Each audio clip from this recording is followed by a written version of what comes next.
Assalamualaikum warahmatullahi wabarakatuh. Perkenalkan, kami dari kelompok 27 mata kuliah anatomi hewan dengan anggota Caroline Sekar Ayu NIM A4201900102, Heni Sulistiorini NIM A4201900103, Salsa Anida Rahmania NIM A4201900104, dan Fauzia Rizka Isnaini NIM A4201900105. Pisces atau ikan didefinisikan sebagai hewan yang hidup di air, bertulang belakang, poikiloterm, dan memiliki insang untuk bernafas, serta sip untuk bergerak, dan memiliki linea lateralis sebagai organ keseimbangan.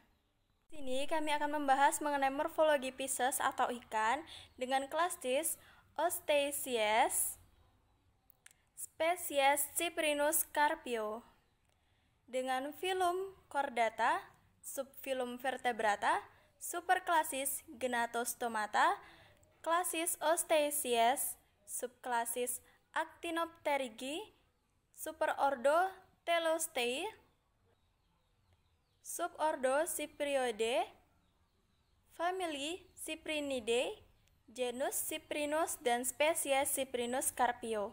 Seperti yang telah ditunjukkan oleh gambar, bagian atau morfologi dari Cyprinus carpio memiliki bagian kepala atau biasa disebut dengan caput, mulai dari bagian mulut hingga bagian belakang operculum.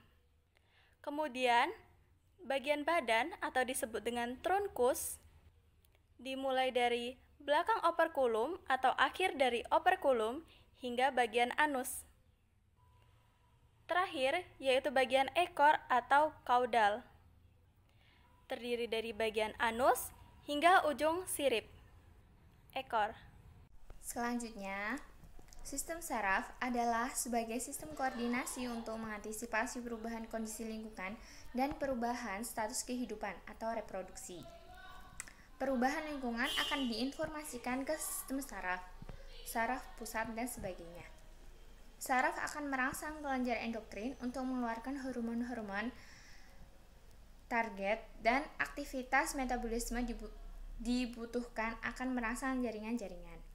Sistem saraf terdiri dari sistem cerebrospinal, sistem saraf pusat, otak dan tulang punggung, sistem saraf tepi, sistem otonomi, simpati dan parasimpati, organ-organ khusus, hidung, telinga, mata, sistem syaraf pada ikan. Sistem saraf merupakan mendeteksi kondisi lingkungan dari pH ataupun suhu.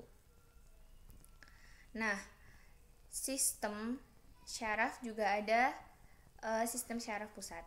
Nah, ikan biasanya memiliki cukup kecil otak relatif terhadap ukuran tubuh dibandingkan dengan vertebrata lainnya. Biasanya 1/15 massa otak dari burung berukuran sama atau mamalia. Terus ada sistem otot. Kebanyakan ikan yang bergerak dengan bergantian kontrak saat dipasangkan otot di kedua sisi tulang belakang. Nah, selanjutnya kita bahas tentang seksio.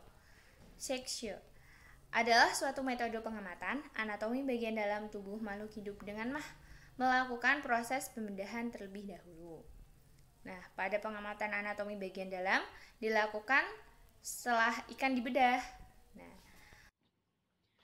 selanjutnya adalah sistem muskular, sistem otot.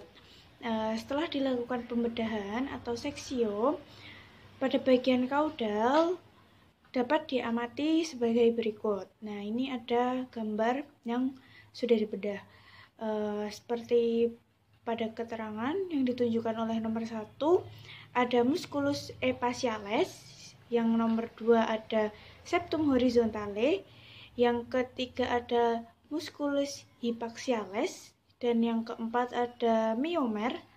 Yang kelima, yang di bagian tengah yang paling luar ada mycomata.